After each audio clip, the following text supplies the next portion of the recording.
okupili i Gospodu Bogu smo se pomolili za vašeg milog i dragog sina i čeda vašega, za pokoj njegove duše. I ovde, iako smo daleko od vas, sa njegovim, dakle, ovde okupljenim prijateljima, sa njegovima, sa kojima je delio, dakle, kao što sam malo pre rekao, iste, dakle, vrednosti, smisla našega života ovde na zemlji. Vama Gospod neka podari utehe i neka vam podari moći molitve i snage da možete, dakle, izdržati, a moleći se, dakle, za pokoj njegove duše, i on se duplo više, dakle, moli za sve vas.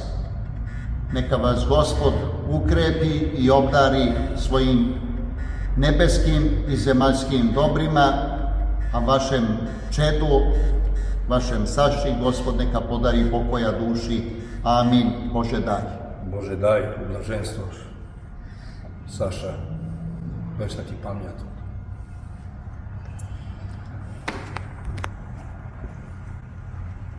Vječna pamjat, brate Saša, i dok je god nas, živjet ćeš vječno.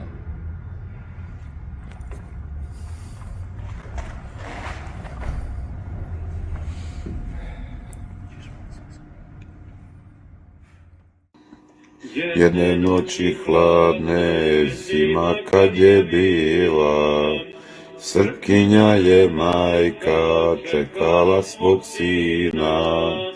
Čekala je sina, molila se Bogu, s košara da dođe, donese slobodu.